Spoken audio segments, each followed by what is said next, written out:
We're live. All right, we're live. Are we live on Instagram? Are we live on Instagram? No, I'm No, on. we're on Okay. with another instrument on the Okay. phone. Do you have the button on? It's white. Hey, everybody. We are live, I think. We hope. Let me just make sure. What happened to her? Let's see. Okay, so the button is white on Instagram. Okay. White on Instagram. Hi on Facebook. Well, hello. Well, we have a very special time for you. Hello, Angela. Hello, Kim. This is my wife. We're having tech issues as usual, but we're good. This is Nicola. We're getting getting a people group on here. going. Yay. So excited. So this is a very special day, and we are going to reveal the cover of Tana's brand new book, The Relentless Courage of a Scared Child. And I'm so proud of her for doing this. It's been a very long time in coming. Do you want to show? Yes. So this is my book cover, Relentless Courage of a Scared Child. Hopefully you guys can see that. Very excited. And she's very happy about it, even though I had to twist her arm. You did. You had to nudge me. For years to nudge me to write, drag you kicking and screaming. So it's really awesome. I'm so proud of her. The book debuts January 5th. Up for pre-order now. We've got the pre-order page up at relentlesscourage.com, and we have all kinds of fun stuff for you guys. So we're super excited about that. My team has been working incredibly hard, so I just want to take a moment to thank everybody for how hard they have worked on this. It's been pretty amazing. It's an amazing effort, and it takes a village when you write a book. As you know, you've written 42. This is not my 42nd, it's my 10th, but it's a lot of work. That's a lot of experience. Yeah, we've put together a free event for people. We've got amazing speakers coming for the free event on December 12th. We've got JJ Virgin and Dr. Hyman, and we've got Pastor Derwin Gray and Miles McPherson and Carolyn Leaf. We've got some amazing guest speakers. So, and we're going to talk about not just the book, but we're also going to talk about overcoming trauma. Yeah, overcoming anxiety, trauma, and grief. Story about a scared, a scared child who ended up leading a brain warrior movement. And the book is fun, it's edgy, it's not for the faint of heart. There's murder, there's assault, I'm not laughing because it's funny, I'm just... There's the mafia, there's all sorts of great intrigue. But the most important part of it is there's transformation. And so how, and all of us have scared children inside of us, and so how do we soothe and take care of that scared child and really transform her or him to make a big difference in the world? So it was really not an easy thing to do. You had been pushing me for quite some time. And whenever you write a memoir, it's tricky, because especially if the people in your memoir are still alive. So if the characters are still alive, it's really tricky. And so he keeps talking about how edgy it is, but it's actually the family friendly version. And it's not fiction. I'm watching the comments. This is fact. No, this is a memoir. This is my life story, and it's not my entire life. Obviously, it would be too long. It's a series of stories for a purpose about overcoming. We're only halfway through. Yeah, well, it's a series of stories about overcoming, and about how, honestly, it's really like no matter where you come from, there's hope. That's what I wanted to leave people with. And so it's the sort of family friendly version, I guess. I couldn't write all of the actual details because number one, it wouldn't have been published, but it wouldn't have been family friendly, and the people that are alive wouldn't have allowed it. So let's put it that way. But you get the idea. I wrote it in a way where you definitely understand what happened, and it's pretty crazy. So it took time to get the courage to do that. You feel fairly exposed. So what are some of the big lessons you think people will learn as they read it? I mean, it's fun and it's worth reading because you'll get to know Tana better. It's not just fun, it's sad. It's very sad at points. It's a great story. But what are some of the big lessons? So there's a couple. Number one, the overarching theme is that there's hope, and there's hope for everybody. No matter where you've come from, you have an opportunity to overcome. And so I wanted people to really understand that if I can do it, you can do it. And I know everybody's story is different, so I'm not trying to minimize where anybody came from. But I had a 16-year-old, my mom was a 16-year-old runaway who didn't finish high school. And we had a lot of chaos and drama in our family. We had a lot of addiction. Like you said, I had an uncle who was murdered, so I write about that story. So there's a lot of lessons in there. I disconnected with my family because of the drama. I just couldn't do it anymore. To be quite honest with you, when you grow up with that much chaos and just nonstop stuff, there's a point where you're like, if I'm going to survive this, I'm going to pull away. The only person I didn't really pull away from was my mom, because my mom, she's kind of a butt kicker. And so she wasn't perfect. It was hard. There was a lot of stuff that, obviously it was very challenging, having a mom that had to work 3 jobs and left me alone a lot. I was a latchkey kid. But the fantastic part about it is, in pulling away from those people, it took a long time to realize that I was really building walls, building facades, and that it took me a while to realize. It took you actually. So, here's a note to everybody listening and watching right now. If you want to stay disconnected from people and you want to keep your walls up, don't marry a psychiatrist. That's my tip for the day. So he kept wanting to have everybody in my family come back into my life, and he wanted to see their brains and he wanted to fix them. And I'm like, no, you don't understand. This is like Jerry Springer material. We don't want to do this. Which is my day-to-day life at work. Yeah, but you do it for work. This was my life. There's a difference between doing it clinically and doing it personally. So the big lessons were, when I did finally reconnect with some of these people, I had no idea how much the healing would be for me. The help was for them. The healing was for me. I argued with God. One of the big themes. Yeah, I really argued with God. I didn't want to do it. I kept telling God he had the wrong person. You kept telling me God had the perfect person. And the big lesson over and over again was the help was for them. The healing was for me. And I almost deprived myself of that healing.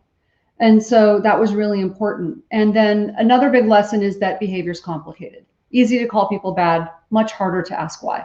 So we almost called this book One Less Scared Child, which I like the current title a lot. It's Relentless. I love One Less Scared Child. And that's how you open the book.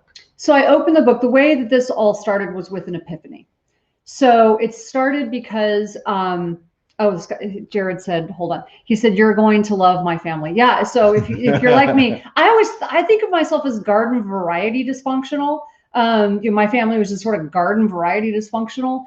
But when I would watch Daniel's face, and he's just got this look that psychiatrists have. And I'm like, that look. Like, you're enjoying this way too much. And he's analyzing me, and he's like, there's nothing garden variety about all of this. So, but when you grow up with that, it becomes your normal, and you begin to think it's normal. Oh, Salvation Army, yes. So I was called to I was asked to help change the menu and the food for one of the largest chemical addiction recovery programs in the country. And I agreed. I'm like, that's really cool. That's right up my alley. I love helping people with nutrition. And so I said, yes. He was going to help with the people. I was going to help with the menu. And then the leader, who had gotten really healthy doing my program, said, no, I need you to help them. I want you to come talk to them, to the people, the recovering addicts. And I'm like, no, I can do the menu. I can't work with the people. And I didn't realize until that moment, actually, how judgmental I was. I didn't realize until that moment how much anger and hurt and that I was still carrying from my past. I had an uncle who was a heroin addict. And so I didn't really fully grasp it until then. And then all of a sudden I'm on stage, because he keeps nudging me, pushing me, whatever you want to call it. And through a lot of prayer, I finally decided, okay, I'm going to go ahead and go through with this, even though I was uncomfortable. And so I'm on stage. I'm actually fairly resentful. I'm fairly judgmental. I'm standing on stage, and I realize, like, I'm judging them, they're judging me, and we have this amazing breakthrough moment. And I'm praying on stage that God will just help me somehow break through my own judgmental thoughts. And it strikes me, I have this epiphany that we were all just scared children at one point. We were all in the same boat. I don't know why some people turn left and some people turn right. That's above my pay grade. I just don't know. But what I do know is that at one point we were all in this same boat. And that if I could be, even a small part of their healing, even a small part of helping one person, change their life, make good decisions, get healthy in some way, then that would be one less scared child in the world. That would be one less scared little girl who feels like an afterthought, one less scared little boy who feels like he needs to be invisible because that's safer. And it changed my life. And that was the most rewarding work I've ever done. And by the way, I think they were probably some of the most grateful people that I've ever worked with. Yeah. Yeah, no, it's a great story. And it'll lead you to ask yourself what's holding you back from helping the people in your life that need you. And yes, it's hard and it can be messy, but it gives you a sense of meaning and purpose. We call it essence, where you turn your pain into purpose, and your level of happiness can go way up because, when I think of happy people, I generally think of purposeful people, people where it's not just about them, it's about all of them. Mm-hmm. And, it's interesting because there's childhood trauma. A lot of us have had childhood trauma. Some of us are smart enough to learn from the childhood trauma and not take it into our adulthood. I wasn't. So I had self-induced trauma later in my early 20s, and as a result went into pretty significant depression. So, I think it's really about just the cycle of life and overcoming and grace and, how behavior is complicated, and it's easier to call people bad and harder to ask why. And there's incredible stories of forgiveness and overcoming and learning how to question your own thinking. Yeah. So I think that was a big deal. So when we met 15 years ago, we're actually coming up on the 15th anniversary in 2 months, and of course I want to scan her because that's what I do. It's like I'm really fond It's of like her. Someone wants to see my naked brain. I had never heard that line, and I have to say he got points for the most creative line. I was like brownie points on that one. Yeah. So I wanted to see her brain, and she has a great brain. But when you grow up in trauma, your mind often is not programmed in the most helpful way. You're programmed for anxiety, you're programmed for fear, you're programmed for always watching for the shoe to drop, which can just steal your joy and your ability to connect. And you tell this story in the book of going to Esalen. So one of the first things I did was introduce you to my friend Byron Katie, and it was just literally transformative when you realize you don't have to believe every stupid thing you think. And I remember when we were there at Esalen, and you're like, no one's going to know me. No one's going to know my story. I was the queen of facades. Just do the makeup, do the hair, put the clothes on. No one will see how messed up you are. That, don't marry a psychiatrist, especially one that wants to change the world. Yeah, no, I was convinced that if I just had enough makeup and clothes and the paint and lacquer, if you will, no one would see how messed up I was. And yet, that's the first time someone had came up to you and said they had an eating disorder, and you said you did too. And Yeah. I'm like, did you just say that? Yeah, I couldn't ever talk about it because it was not the perfect image. Yeah. And does having to be perfect, is that easier? It's freaking exhausting. Okay. Is that easier than being authentic? It's exhausting. And there was something about I'm going to be honest. There was a period where it's a little bit painful to finally let go of all of your nonsense and your garbage and your baggage. And you have to make a choice, and there's work to it. But when I did that, it's such a relief. And I often use this analogy of popping a boil. And I know you hate when I do that, but I'm a nurse and I can't help it. And so it's like popping a boil, because all the ugly stuff comes out. It's building up pressure and it's sore and it's painful, and then it just heals. And then, quite honestly, the part I love the most is that I actually don't care what people think anymore. Like, I never thought I would be that person. It's like, I want to be close to people because I love people. I want to be connected to people. I want to help people. But if you want to be in an unhealthy way, judgmental and harmful, especially on social media, how people are being, I just don't have the need for it. And I don't really care what people think as much. It really doesn't matter to me. And it truly is possible to get to that place. Yeah. It's so cool. So the relentless courage of a scared child.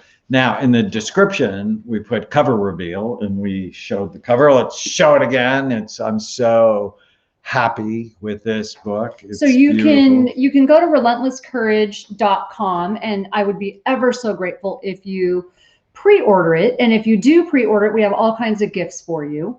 So it's up on Amazon. It's up on Amazon. Yep. And it's so the gifts that we have, my dog decided to become vocal. Sorry. He thinks he's tough. He's not. So we have some really cool stuff. So we've got a mindfulness audio that I created. We have a digital journal. So I wanted you to be able to journal on a regular basis. So I've got a digital journal I created. I think writing your story is just so transformative and so powerful. Writing my story was one of the most powerful things I've ever done, because there were things that I actually had remembered a certain way or had been carrying a certain way. And when I wrote it out and interviewed people and actually took the time to recall it in detail, I'm like, oh wait, that was way more complex than I realized. And it helped me see it through an adult perspective instead of from a child's perspective. So I want you to be able to journal. So the journal is one of them. The mindfulness audio is like, I take you through a very short meditation. You don't need to spend hours meditating to get your mind right and get your day started correctly. So I help you with that. There's a one-page miracle, something. It's a little tool that we have you fill out so that you can, get your day going right and make sure that you are making the right decisions. It's like, is my behavior getting me what I want? And then we have a course. My favorite part of this is, one of my favorite parts is the course. So the course Daniel and I created for you, it's a video course, and honestly, it's really, really helpful, and you can share it with people. So I think that is the best part. It's a series of videos and they're not very long, but they're very powerful to help you. Overcoming anxiety, trauma, and depression, grief. Trauma, and grief. Mm-hmm. And then I'm also, from now until January 5th, up to a certain number, I'm going to donate one book for everybody who buys a book. I'm going to donate a book. Now, I would love it if all of a sudden I sold 30,000 books, and then I'm probably not going to donate 30,000, but I'm going to donate up to a certain number, which we are going to designate and put on the website. I'm going to donate a book for every book that someone buys, and I'm going to give that to not homeless, but a women's shelter. So women's shelters and different organizations where people are in need of inspiration. So if they go to relentlesscourage.com, you can learn all about the pre-order gifts, and then come to our event. Yeah, but before that, just to let you know, I'm also going to do one other thing. So I am going to give 10% of the proceeds to our foundation, and here's why. Because the one thing people keep writing to me about is, and I hear this all the time, is, well, yeah, you were able to do it because you had help. And that's true, actually. So I'm not going to deny that. I had help. And you helped my dad. There's a really cool story in there about my dad being diagnosed with Alzheimer's, but when you actually saw him, he didn't have Alzheimer's. So it's pretty miraculous. My sister, who suffered with addiction and some mental health challenges, we helped her. So I'm going to donate money to our foundation. We have a foundation where we actually will help people who are in need. So for every book purchased, that's part of my gift back to the community, is to be able to try to help people. And then we've got our event. So the event is free. It's on December 12th. And if you sign up for the free event, every person who attends, you do have to watch it to the end. But if you stay on the event until the end, we're going to have a way for you to be entered into a drawing for a free evaluation at Amen Clinics. Wow. Yeah, I know. I didn't probably tell you that, but I probably should have told you that. Who knew? Oh, yes. So scan your brain, change your life. So if you know someone, that's the thing. Yeah. So if you're suffering or you know someone who's suffering, and right now, I really felt convicted. I didn't know COVID was going to happen when I wrote this book. I mean, I actually had finished it before COVID happened, but right now people seem to be struggling and suffering more than ever. Well, and depression tripled from March to October of this year. Depression went from 8%, which was already high, to 27% of the population. Now is the time to work on your brain and on your mind. And the relentless courage of a scared child, it just gives you a great roadmap with a little bit of terror. So if I could, I have to tell you, the part that surprised me about this is that the endorsements for the people who actually read the book, what surprised me is I really thought that it was going to be more geared toward women, just because I'm female. My best endorsements came from men. One of my favorites, you might have to read it because I have a hard time reading it every time I try. One of my favorite endorsements came from Pastor Derwin Gray. He's the lead pastor at Transformational Church in North Carolina. And he wrote, my friend Tana he also went through a lot of trauma, just by the way. So my friend Tana has done a brave thing. She opens up her life, a life the evil one thought he would destroy. As you read her story, you will see how Jesus heals and repurposes our hurt so we can become beautiful and powerful. This book is going to help a lot of people. And there are just so many great endorsements like that. And I have a couple from men who had gone through pretty abusive home, had lived in abusive homes, that just gave me just powerful feedback. So this is not just for women. And if you have suffered or you know someone who has suffered, my inspiration for this was, if I could set my own pride aside, my own fear of being vulnerable, maybe it would inspire someone else to get well. And I had a woman come up to us when you were speaking, and she said, you were at the John Maxwell event, and she came up to me. You had this crowd of people around you, and she came up to me and she said, I'm so glad you're here. I was hoping you would be here. And I thought she meant us collectively, or you. And so I said, oh yeah, Daniel's over there if you want to talk to him. She's like, no, you. She's like, I've been following you and I've been listening to everything you guys have out, and I read everything you write. And she's like, and I pray. And she starts crying. And she said, I've been praying that God would do for my life what he did for yours. That if you can do it, I can do it. And I was so shocked, because I thought I haven't really told people very much. And so that was when I decided, maybe it's time. Maybe it's time to do this. So. Well, join us for the events at December 12th, and go to relentlesscourage.com. We're so You can grateful also go to that you tune in. tanaamen.com to sign. You'll find all the information for the event. Relentless Courage. It's also wherever books are sold. It's on Amazon, or you can just go to relentlesscourage.com. Great. Thanks, everybody. Thank you so much.